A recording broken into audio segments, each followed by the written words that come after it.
जेव्हा मार्केट पडलं सगळे लोक घाबरले होते. ती मात्र हसत होती. का?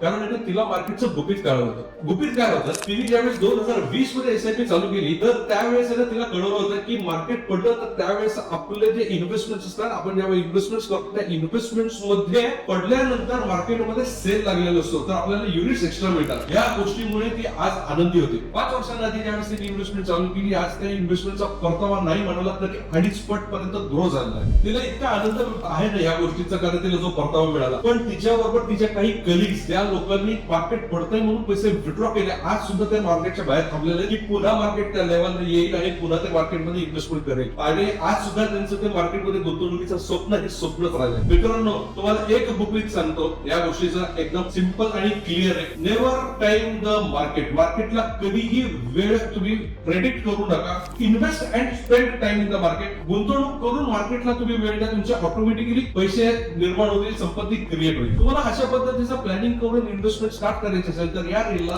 स्टार्ट एसआयपी असं कमेंट करा.